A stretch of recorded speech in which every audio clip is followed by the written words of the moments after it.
The blood on Thomas Miller's hands had long since washed away, but the stains on his soul remained permanent fixtures of his daily existence. He stood on the weathered porch of his ranch house outside Wickenburg, Arizona, watching the crimson sunset paint the desert mountains in shades that reminded him too much of rage and heartbreak. 3 years had passed since Margaret packed her belongings and rode out of his life without so much as a backwards glance, leaving only a note that read she couldn't bear the isolation anymore.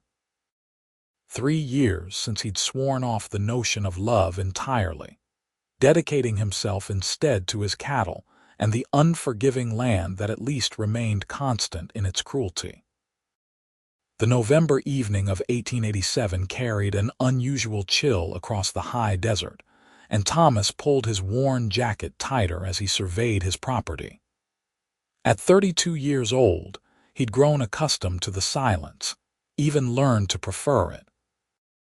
The ranch hands had finished their work hours ago, retiring to the bunkhouse beyond the barn, leaving him alone with his thoughts and the whiskey he'd been nursing since sundown. He was about to head inside when movement caught his eye near the main gate, a dark shape stumbling along the dirt road that led to his property. Thomas squinted against the fading light, his hand instinctively moving to the revolver at his hip. Bandits were rare this close to town, but desperation made men do foolish things. The figure lurched forward another few steps before collapsing entirely, hitting the dusty ground in a heap of dark fabric. He waited a moment, suspecting a trap, but when no other movement emerged from the desert scrub, he descended the porch steps and approached cautiously. As he drew closer, Thomas realized the figure was smaller than he'd initially thought, and the dark fabric was actually a traveling dress covered in layers of desert dust. A woman lay face down in the dirt, her breathing shallow and labored. He knelt beside her, rolling her gently onto her back. Her face was sunburned and cracked from exposure, lips dried and bleeding. She appeared young, perhaps mid-20s, with auburn hair that had come loose from its pins. When he pressed his fingers to her throat, her pulse fluttered weakly beneath his touch. "Miss, can you hear me?" Thomas said, but she didn't respond. He glanced around once more, half expecting companions to emerge from the darkness, but the desert remained empty save for the two of them. With a resigned sigh, he gathered her into his arms, surprised by how light she felt, and carried her toward the house. Whatever trouble she represented, he couldn't leave her to die on his property. He'd become hard after Margaret left, but not cruel. Inside, he laid her on the sofa in his front room and lit several lamps to better assess her condition. Dehydration was the obvious problem, along with exposure and exhaustion. He retrieved water and clean cloths, carefully wetting her lips and letting small amounts trickle into her mouth.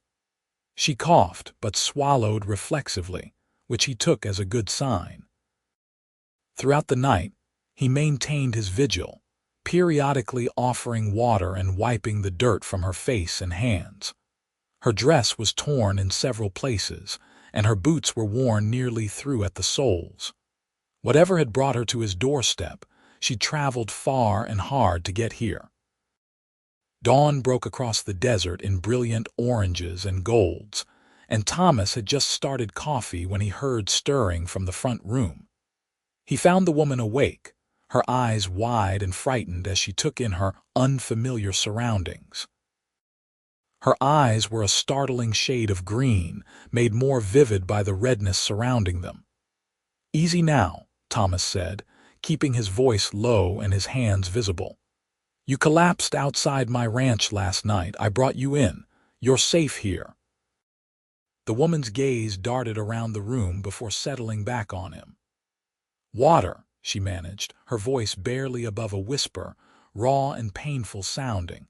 He poured a cup from the pitcher he'd kept beside the sofa and helped her sit up enough to drink. She gulped it desperately until he pulled the cup away. "Slow down or you'll make yourself sick. You've been without for some time, I'd wager. 3 days, she said, accepting another careful sip. Maybe 4, I lost count. Where did you come from? Her expression shuddered, fear replacing the momentary relief in her eyes. I can't tell you that. I'm sorry. You've been kind, and I'll be on my way as soon as I'm able. I won't bring my troubles to your door. Thomas settled into the chair across from her, studying her face. Little late for that. You literally brought them to my door. If someone's following you, I'd rather know what I'm dealing with. The woman looked away, her jaw tightening. My name is Florence Jenkins. That's all I can offer you. Thomas Miller. This is my ranch about 8 miles outside Wickenburg. He watched her reaction carefully, but she showed no recognition of the town name. You're not from Arizona. No. She accepted more water, her hands steadier now. I came from New Mexico Territory, Cimarron. Thomas knew Cimarron by reputation, a rough town that had seen more than its share of violence and corruption. That's near 200 miles from here. You came all that way alone. I had a horse until yesterday morning. He went lame and I had to leave him. Tears suddenly welled in Florence's eyes, surprising them both. I gave him all the water I had left. I couldn't just let him suffer. A rancher found him, I think. I watched from the rocks to make sure someone would help him. Something in Thomas's chest tightened at her words. She'd given up her last water for her horse, choosing to walk through the desert rather than ride a lame animal. That was foolish, he said gruffly. You nearly died. Better than knowing I'd caused him pain. Florence met his gaze steadily despite the tears tracking through the dust still clinging to her cheeks. I've caused enough suffering. I wouldn't add to it. Before Thomas could press for more information, she swayed where she sat, her face going pale. He moved quickly, easing her back down to the sofa. You need rest and food. We'll talk more later. Over the following days, Florence slowly regained her strength. Thomas brought her meals and ensured she drank plenty of water, but he didn't push for answers about her past. She remained wary, jumping at sudden noises and watching the windows as though expecting someone to appear. He found himself studying her when she wasn't looking, noticing small details. The way she carefully folded the blanket he'd given her each morning, the politeness with which she thanked him for every kindness, the intelligence in her eyes when she thought he wasn't watching. On the 4th day, she was strong enough to sit at the kitchen table while he prepared breakfast. She'd washed her dress as best she could and braided her hair, looking more human and less like the half-dead creature he'd found. Thomas set a plate of eggs and biscuits before her, along with fresh coffee. This is too much, Florence protested. You've already done more than anyone could expect. You need to rebuild your strength. He took his own seat across from her, picking up his fork. Besides, I'm not used to cooking for one anymore. Been doing it for 3 years, but I still make too much. She tilted her head slightly. You're not married, was. She left. The words came out harder than he intended. Couldn't handle the isolation, or so she said in her note. Packed up while I was moving cattle to the North Range and was gone by the time I got back. Florence's expression softened with understanding and something that looked like shared pain. I'm sorry, that must have been terrible. Thomas shrugged, uncomfortable with the sympathy. It was 3 years ago. I'm past it. Are you? The question was gentle, not challenging, and it struck deeper than he cared to admit. He focused on his plate, chewing slowly before answering. I'm past expecting anything from people. The land doesn't lie to you. Cattle don't pretend to be something they're not. It's simpler this way. Lonelier, though, Florence said quietly. Lonely's better than betrayed. He looked up, meeting her eyes. But I suspect you already know something about that. She stiffened, her hands tightening on her coffee cup. For a long moment she said nothing, and Thomas thought she'd retreat back into silence. But then she took a shaky breath and spoke. I was married too. His name was Richard Jenkins. We'd known each other since childhood in Ohio. He was charming and ambitious, and when he asked me to marry him, I thought I was the luckiest woman alive. Her voice had gone flat, emotionless, as though she was reciting someone else's story. We moved to Cimarron 2 years ago when he got a position at the bank. Everything seemed perfect at first. Thomas waited, sensing there was much more to come. Then the bruises started, Florence continued, still not meeting his eyes. Small ones at first, places that could be hidden. He'd apologize, say he'd had too much to drink or that work was stressing him. I believed him because I wanted to believe him, but it got worse, much worse. She touched her ribs unconsciously, and Thomas wondered what scars lay hidden beneath her dress. 6 months ago, I finally told him I was leaving. He said if I tried, he'd kill me. Said no one would believe me anyway, that he was respected and I was just a hysterical woman. Thomas's jaw clenched, anger rising in his chest. How did you get away? He went to Santa Fe for business. I knew it was my only chance, maybe my last chance. I took what money I had hidden, bought a horse and supplies, and rode out before dawn. I headed west because he'd expect me to go east, back toward my family. Florence finally looked at him, her green eyes haunted. I've been running ever since. I know he's looking for me. Richard doesn't accept defeat, and he'd see my leaving as the ultimate insult to his pride. You think he's tracked you here? I don't know. I tried to be careful, but I'm not experienced at this. Every town I pass through, I'm terrified someone will recognize me, that he'll have sent telegrams or hired men to find me. She set down her cup with trembling hands. I should leave. I shouldn't have told you any of this. If he finds me here, he'll hurt you too. Thomas leaned back in his chair, considering.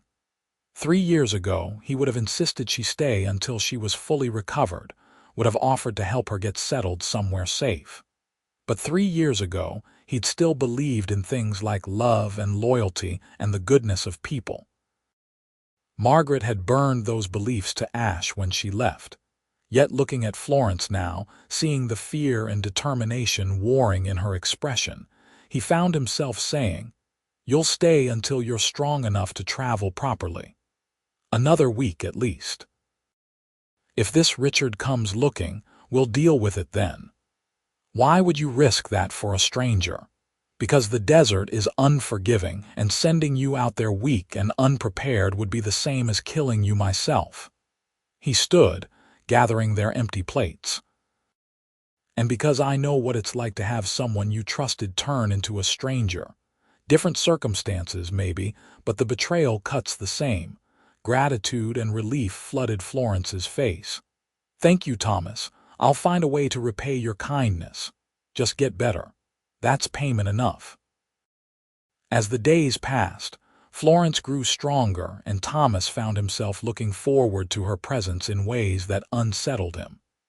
She was easy to talk to, with opinions on everything from politics to literature to the best way to make biscuits. She helped around the house without being asked, mending his worn shirts and organizing the chaos of his kitchen. In the evenings, they'd sit on the porch and watch the sunset, sometimes talking, sometimes just existing in comfortable silence. 2 weeks after her arrival, Thomas was working on repairing a section of fence when Florence appeared carrying a canteen and a basket. She'd borrowed some of his mother's old clothes from a trunk in the spare room, things left behind when his parents had died years ago. The simple calico dress suited her better than her travel-worn garment, bringing out the color in her cheeks that had finally returned. "Thought you might want lunch," she said, setting the basket down on a flat rock. "It's getting hot out here." Thomas wiped sweat from his forehead and accepted the canteen gratefully. "You didn't have to come all this way. I would have eaten when I got back." "I know. But I wanted to see the ranch properly.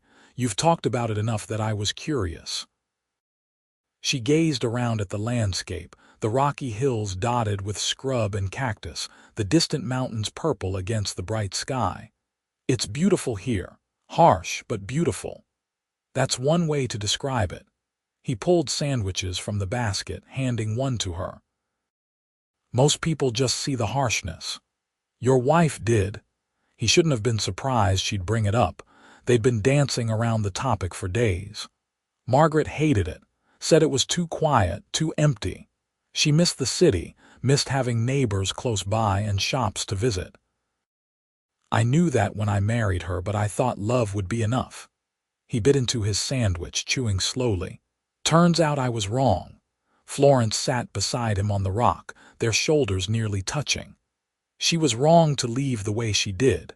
However she felt, you deserved better than a note. Maybe. Or maybe I deserved exactly what I got for trying to make someone into something they weren't. The bitterness in his voice surprised him. He'd thought he was past this, past the anger and hurt. I promised myself I wouldn't make that mistake again. Wouldn't let anyone close enough to hurt me like that. That sounds like a lonely way to live. It is, Thomas admitted, but it's safe. Florence turned to face him, her expression serious. Thomas, I understand the fear. God knows I understand it better than most. But letting one person's cruelty poison your whole life means they still win. They still control you, even in absence. Is that what you tell yourself about Richard? Every single day, she said softly. Every day I have to choose whether I'm going to live in fear or live in hope. Some days fear wins, but I'm trying to make sure hope wins more often. Something in her words resonated deep in Thomas's chest, in places he'd thought were permanently closed off. He looked at Florence, really looked at her, seeing not just a woman who'd collapsed on his doorstep, but someone who understood pain and betrayal, and the courage it took to keep going anyway. Her green eyes held his gaze steadily, and he realized with a start that she was sitting close enough that he could see the faint freckles across her nose, could smell the lavender soap she'd used that morning. Florence, he began, not knowing what he wanted to say. She leaned closer, her hand coming to rest on his arm. I know, she whispered. I feel it too. Thomas should have pulled away, should have reminded himself of all the reasons this was a terrible idea. She was running from a dangerous man. She'd be leaving soon. He'd sworn off love and everything that came with it. But none of those logical thoughts could overpower the sudden, desperate need to close the distance between them. He kissed her gently, half expecting her to recoil. Instead, she responded with a softness that made his heart ache, her hand sliding up to rest against his chest. The kiss lasted only a moment before they both pulled back, breathing hard and staring at each other in shock. I'm sorry, Thomas said automatically. I shouldn't have done that. Why not? Florence's cheeks were flushed, her eyes bright. Because you're recovering, because you're vulnerable, because I'm not looking for anything complicated. The words sounded hollow even to his own ears. What if I am? Florence stood abruptly, wrapping her arms around herself. What if I'm tired of running and being afraid and never letting myself feel anything good because I'm too scared of being hurt again? What if I want to take a chance, even knowing it might end badly? Thomas rose too, his heart pounding. You don't know what you're saying. You've been through hell. You're not thinking clearly. Don't tell me what I'm thinking, Florence said, her voice gaining strength. Don't treat me like I'm some fragile thing that can't make my own decisions. I kissed you back, Thomas. That was my choice. A choice you might regret. That's my risk to take. She stepped closer again, tilting her face up to his. You've protected yourself for 3 years from ever feeling anything. I'm not going to do that to myself. I'd rather risk everything and lose than never try at all. Her words cut through every defense he'd built, every wall he'd erected around his heart. Thomas cupped her face in his calloused hands, searching her expression for any hint of doubt. Finding none, He kissed her again, deeper this time, pouring 3 years of loneliness and longing into the contact. Florence's arms wrapped around his neck, pulling him closer. And for the first time since Margaret left, Thomas felt something besides emptiness in his chest. When they finally broke apart, he rested his forehead against hers. "This is crazy," he murmured. "Probably," Florence agreed, smiling. "But I'm tired of being sensible." They returned to the ranch house hand in hand, the fence temporarily forgotten. Thomas knew he should be more cautious, should take time to think this through rationally. But rationality seemed irrelevant in the face of how Florence looked at him, like he was someone worth knowing instead of someone to be endured or escaped from. That evening, as they prepared dinner together in the kitchen, Thomas found himself watching her move around the space with growing certainty. She belonged here in a way Margaret never had. Where his ex-wife had complained about the isolation and primitive conditions, Florence seemed to bloom in the simplicity of ranch life. She'd started a small herb garden near the back door, befriended his old dog who usually ignored strangers, and treated his ranch hands with the same respect she showed him. "What are you thinking about?" Florence asked, catching him staring. "That I was wrong," Thomas said. "About what?" "About being past it, about being safe from caring." He set down the knife he'd been using to slice bread and moved closer to her. "You've turned my whole world sideways in 2 weeks, Florence Jenkins." She smiled, that soft expression that made something in his chest tighten. "Is that a complaint?" "No, it's an observation." He tucked a loose strand of hair behind her ear. "And maybe a confession. I haven't felt this way in years, didn't think I could feel this way again." "Scared," Florence guessed. "Terrified," Thomas admitted. "But also alive. I'd forgotten what that felt like." They ate dinner on the porch as the sun set, talking about nothing and everything.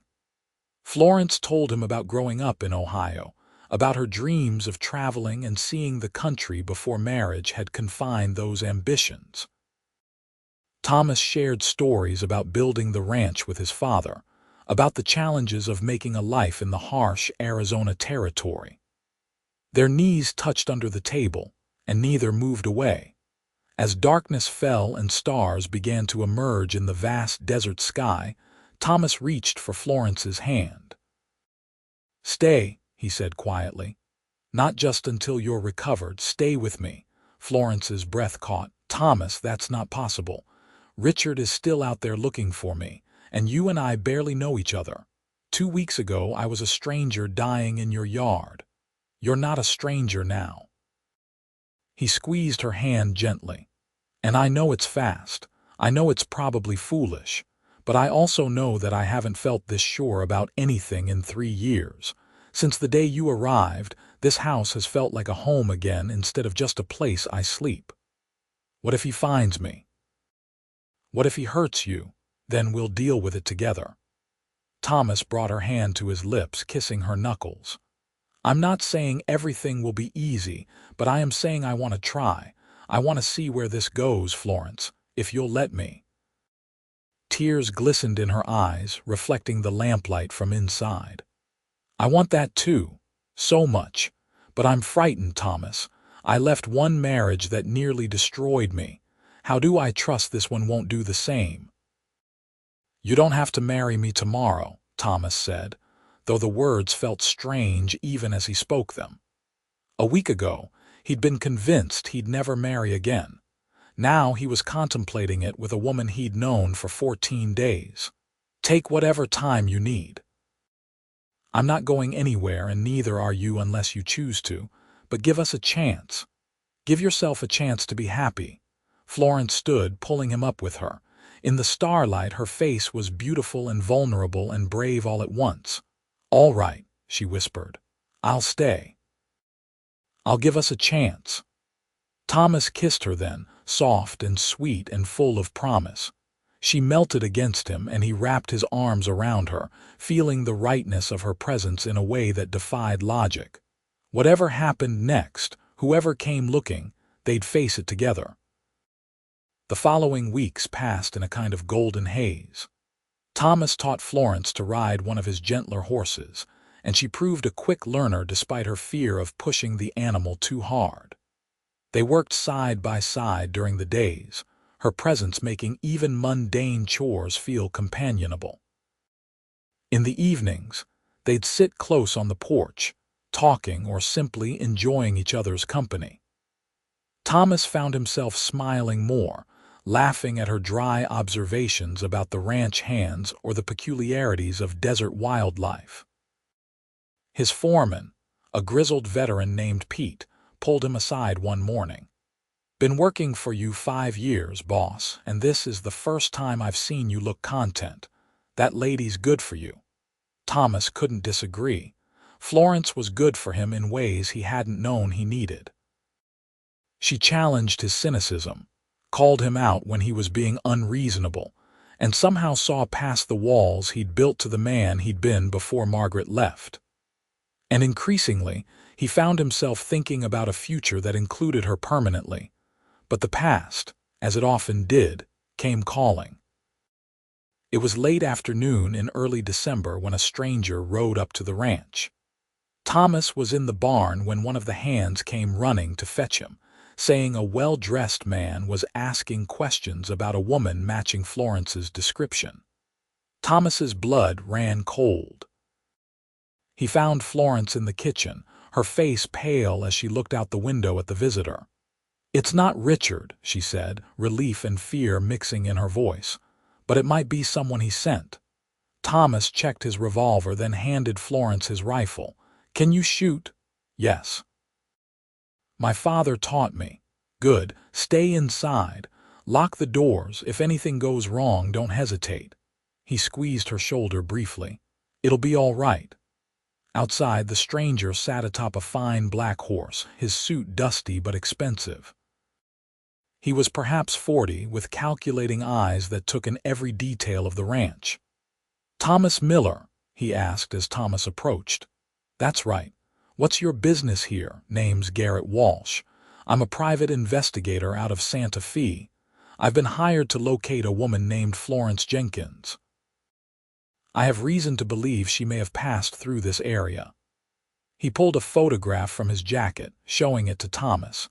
It was Florence, though the woman in the image looked younger, less haunted. Thomas kept his expression neutral. "What she wanted for?" "Her husband is concerned for her safety. She left without notice and he fears she may be mentally unstable. He simply wants to ensure she's cared for properly." The words were smooth, practiced, and Thomas hated the man instantly. "Don't know her," he said flatly. "Haven't seen anyone matching that description." Walsh's eyes narrowed. "You're certain?" "There'd be a reward for information leading to her whereabouts. A substantial reward." "I'm certain. Now if that's all, I've got work to do. Mind if I look around, just to be thorough?" Thomas's hand moved to his revolver. "I mind very much. You've got no authority here and I've told you what I know, which is nothing. Time for you to move along." For a moment, Walsh looked like he might argue. Then he seemed to reconsider, perhaps noting the determination in Thomas's stance and the ranch hands who'd gathered nearby. "Of course. My apologies for the intrusion. If you do happen to see anyone matching this description, there's a telegraph office in Wickenburg. Mr. Jenkins would be very grateful for any information." He rode off slowly, and Thomas watched until he was out of sight. Even then, he waited another hour before returning to the house. Inside, he found Florence standing in the center of the kitchen, the rifle still clutched in her shaking hands. "He's gone," Thomas said gently, taking the weapon from her. "But he knows you're in the area. He'll keep looking." Florence sank into a chair, her face in her hands. "I've brought this on you. I should have left weeks ago. I should never have stayed." Thomas knelt beside her, pulling her hands away from her face. "Listen to me. I'm glad you stayed. I'm glad you're here, and we're going to figure this out." "How?" "Richard won't stop. He'll send more men, offer more money. Eventually someone will talk or someone will see me in town." Then we make sure you're protected, legally." Thomas took a deep breath, the idea forming even as he spoke. "Marry me, Florence. A real marriage, legal and binding. Richard can't claim you're his property if you're legally wed to someone else. His investigators will have no grounds to take you." Florence stared at him. "Thomas, that's insane. You can't marry me just to keep me safe from my ex-husband." "I'm not." He cupped her face in his hands. "I'm asking you to marry me because I love you. Because these past weeks have been the happiest I've had in years. Because I want to wake up beside you every morning and fall asleep next to you every night. The protection is just a fortunate side benefit. You love me." Her voice was barely a whisper. "I love you," Thomas confirmed, surprising himself with how easily the words came. "I know it's fast. I know it probably seems crazy, but I'm certain of this, Florence. More certain than I've been of anything in my life." Tears streamed down her face. "I love you too. I've been trying not to, trying to protect myself, but I can't help it. You've shown me what a good man looks like, what love should feel like. Then marry me. Tomorrow if possible. Let's not give Richard or his investigators any more time to cause trouble." Florence laughed through her tears. "Tomorrow? Thomas Miller, are you always this impulsive? Only when it matters." He kissed her softly. "What do you say, Florence Jenkins? Will you take a chance on a stubborn rancher who swore off love 3 years ago?" "Yes," she breathed against his lips. "Yes, I'll marry you." They rode into Wickenburg the next morning, Thomas having sent a hand ahead to make arrangements with the local minister.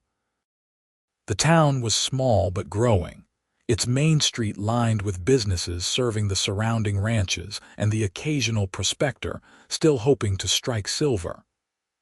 Thomas had always avoided town when possible, but today he walked down the street with Florence on his arm and his head held high. The minister was a kind older man named Reverend Patterson, who'd known Thomas's parents. He asked few questions when Thomas explained they wanted to marry immediately, perhaps sensing the urgency beneath the request. They stood in the small church with Pete and his wife as witnesses, and Thomas spoke his vows with a conviction that surprised him. When he slipped his mother's wedding ring onto Florence's finger, she smiled through fresh tears. "I now pronounce you husband and wife," Reverend Patterson said warmly. "Mr. Miller, you may kiss your bride." Thomas did thoroughly, and the small group cheered. Afterward, they filed the marriage certificate with the county clerk, ensuring there was legal record of the union.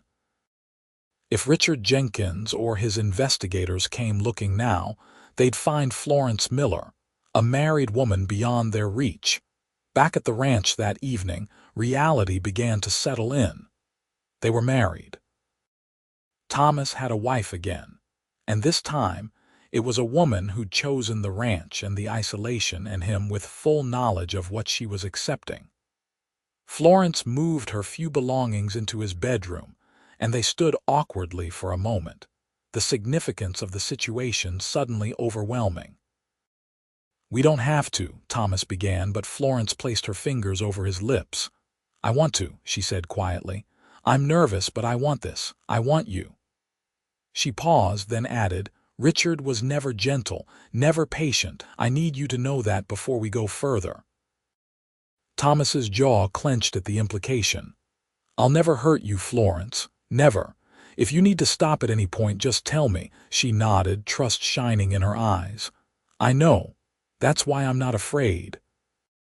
He undressed her slowly, reverently, kissing each new expanse of skin revealed and carefully not reacting to the faint scars he found.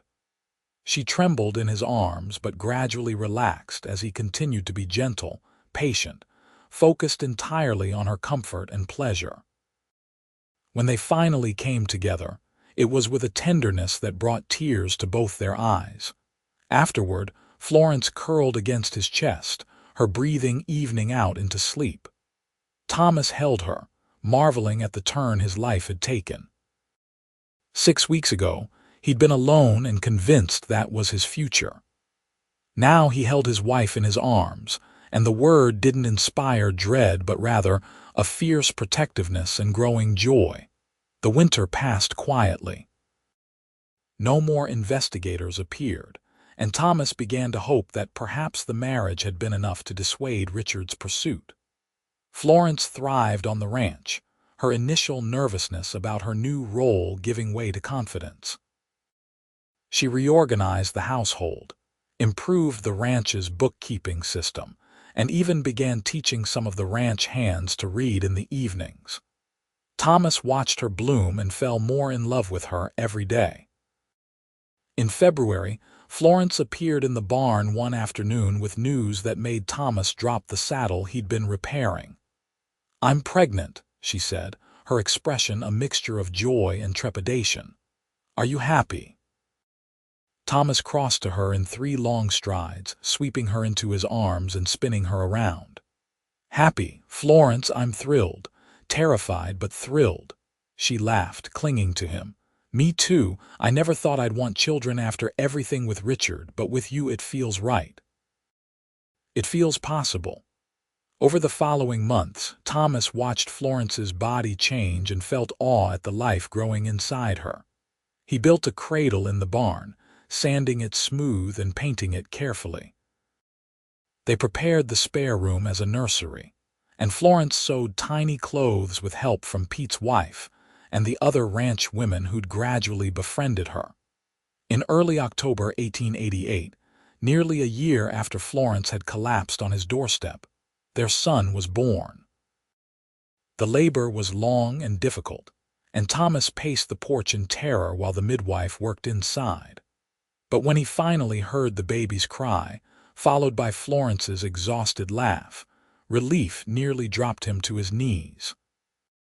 "Come meet your son," the midwife called, and Thomas rushed inside to find Florence propped against pillows, holding a tiny red-faced infant. She looked exhausted and radiant and more beautiful than he'd ever seen her. "Thomas, meet Samuel Thomas Miller," she said softly, pulling back the blanket so he could see the baby's face. Thomas sat carefully on the edge of the bed, reaching out to touch his son's impossibly small hand. Tiny fingers wrapped around his calloused finger, and he felt his heart expand in ways he hadn't known were possible. "He's perfect," he whispered. "You're both perfect." "We made him," Florence said, wonder in her voice.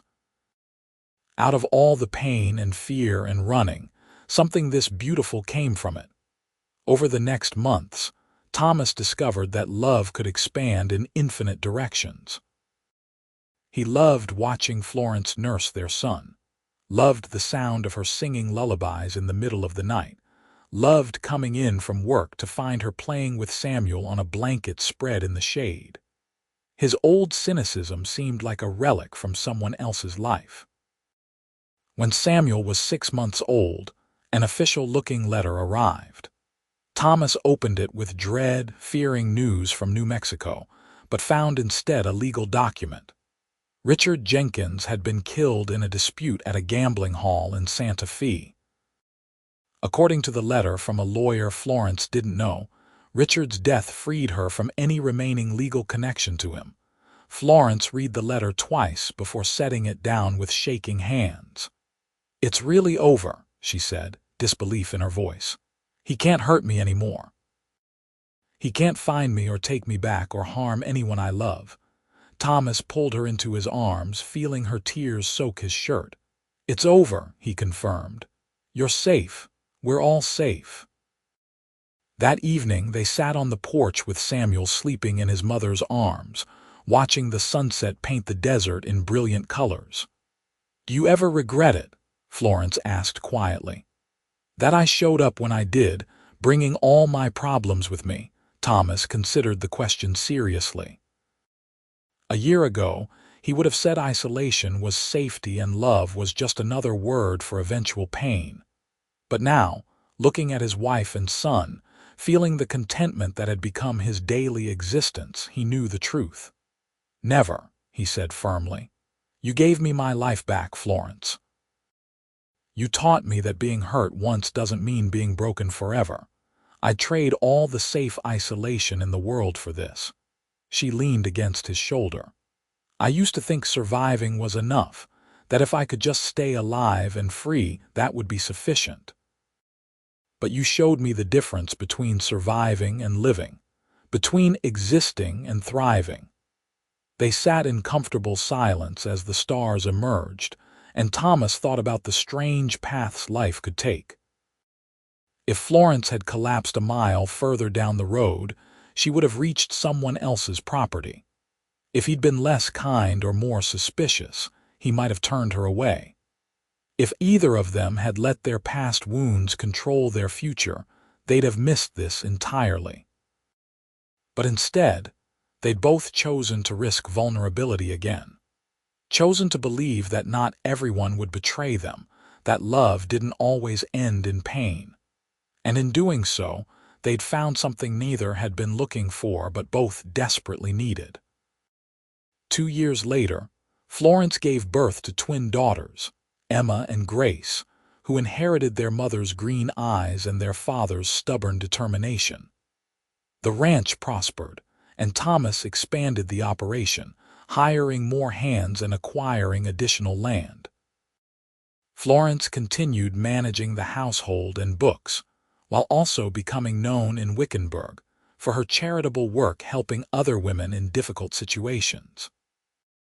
On the 5th anniversary of the day Florence had collapsed on his doorstep, Thomas woke early to find her already awake beside him, watching him with a soft smile. "Happy anniversary," she said, running her fingers through his hair. "5 years of being married to you, 6 years of knowing you existed." "Best 6 years of my life," Thomas replied, pulling her closer. From down the hall they could hear the twins starting to wake, and Samuel's footsteps as he went to check on his sisters. Though significantly louder than the 6 years before, Florence laughed. "Do you miss the quiet?" "Not for a second." He kissed her forehead, then her nose, then her lips. "I was just surviving before, Florence. You taught me how to live again, how to hope and trust and love without holding back." "We taught each other," she corrected. "I was running and afraid, convinced I'd never be safe anywhere. You showed me what a home really is, what a good man really looks like." Samuel appeared in the doorway, now a sturdy 5-year-old with his mother's auburn hair. "Mama, Emma and Grace are awake and they want breakfast." "Then I suppose we should feed them," Florence said, starting to rise, but Thomas held her back for one more moment. "I love you," he said seriously. "I know I say it often, but I need you to know how much I mean it. You saved me, Florence, just as much as I saved you that night." Her eyes shone with tears. "I love you too. More than I ever thought possible. You and these children, this life we've built together, it's everything I never knew I needed." They rose together, beginning another day in their shared life. As Thomas watched Florence help the twins with their breakfast while Samuel chattered about the new colt in the barn, he thought about the man he'd been 6 years ago. That bitter, isolated version of himself had been convinced that safety meant solitude, and that love was a weakness to be avoided. How wrong he'd been. Love wasn't weakness, but rather the greatest strength. It was choosing vulnerability despite fear, choosing hope despite past pain. It was opening your door when someone collapsed on your doorstep, and then opening your heart when that someone turned out to be exactly what you'd been missing. The desert stretched beyond the windows, harsh and beautiful and unforgiving as always. But inside the ranch house, warmth and laughter and love filled every corner. Thomas Miller had sworn off love after his wife left, convinced his heart was too damaged to risk again. Then a stranger collapsed on his doorstep, and everything changed.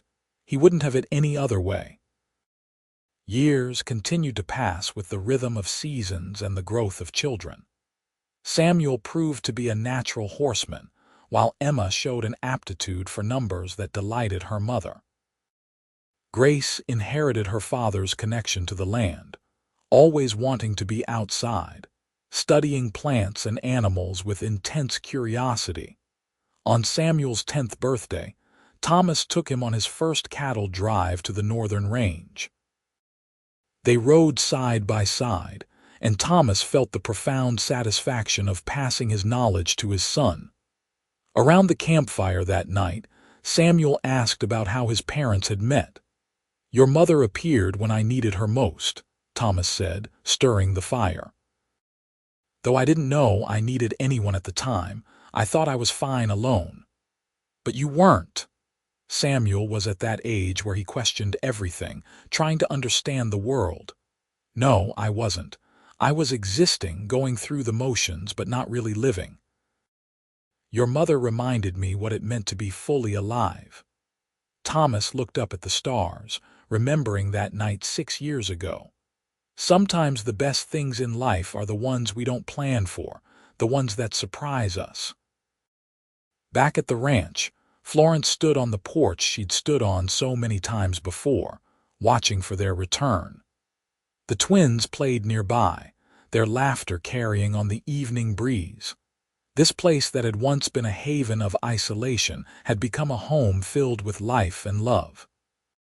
She'd been terrified when she collapsed here, certain she was dying, unable to imagine any future beyond escape and survival.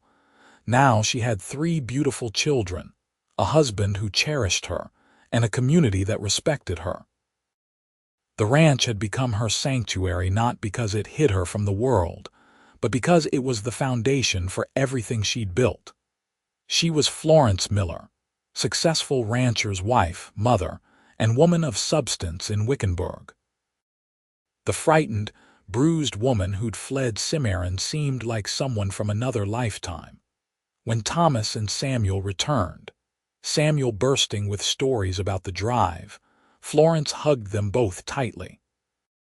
"I missed you," she told Thomas, and he kissed her with the easy affection of a decade together.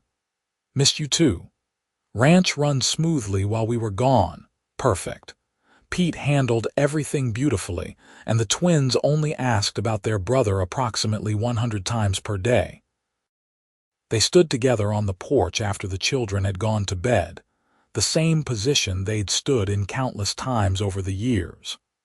The view never changed, the desert eternal and vast, but everything else had transformed completely. "Do you ever wonder what would have happened if you'd ridden past that night?" Thomas asked. "If you'd made it another mile to the next property?" Florence considered the question. "Sometimes, but I don't think it was chance, Thomas. I think I was meant to find you. We were both broken in different ways, and somehow we fit together perfectly. We healed each other. You sound like you believe in fate." "Maybe I do." She turned to face him, her hand resting over his heart. "All I know is that collapsing on your doorstep was the luckiest disaster of my life." Thomas gathered her close, breathing in the familiar scent of her hair. "And finding you there was the greatest gift I never knew to ask for." They returned inside together, checking on the sleeping children before retiring to their own room. In the darkness, curled together in their bed, Florence said, "Thank you for not giving up on love, for being brave enough to try again even when I know you were terrified." "Thank you for being worth the risk," Thomas replied. "For being patient with a stubborn cowboy who thought he had everything figured out." Florence laughed softly. "We both had a lot to learn.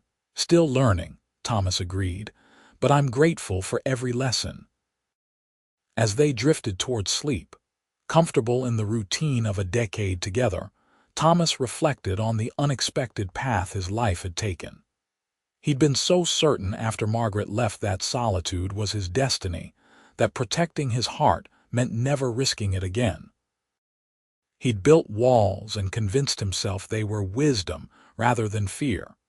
But Florence had seen past those walls to the man underneath.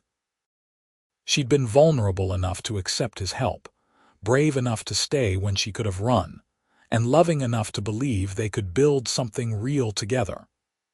In return, He'd given her safety, respect, and a love that valued her strength rather than trying to diminish it. Their children were proof that beauty could emerge from pain, that new beginnings were possible no matter how dark the past had been.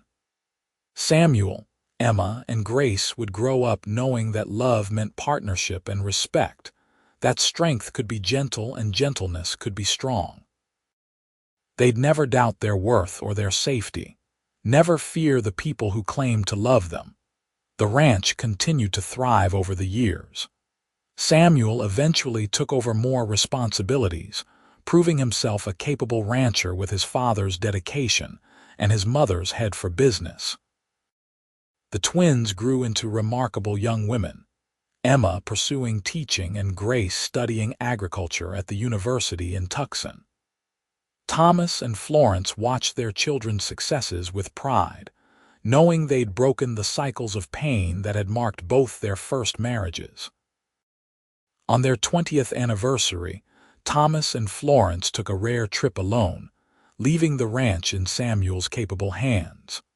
They traveled to California, something Florence had always dreamed of seeing. Standing on the beach watching the Pacific Ocean, Florence turned to her husband with wonder in her eyes. "I never thought I'd see this," she said. "Never thought I'd have the freedom to travel, to dream, to want things beyond survival." Thomas wrapped his arms around her from behind, resting his chin on her shoulder. "You deserve this and more. You deserve every good thing life can offer." "I have everything I need," Florence replied. "You, our children, our home. The rest is just beautiful extra." They stood watching the waves until sunset painted the sky in brilliant colors, then walked hand in hand back to their hotel. That night, Thomas held his wife and marveled at the journey they'd taken together. 20 years ago, he'd been convinced his life was settled, his heart permanently closed. Then Florence had literally fallen into his life, and everything had changed in the best possible way. When they returned to Arizona, the entire family gathered for a celebration dinner. Samuel had brought his new wife, a kind young woman from Wickenburg named Anna.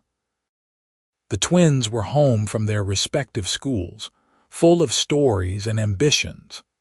The ranch house that had once echoed with Thomas's solitary footsteps now rang with conversation and laughter.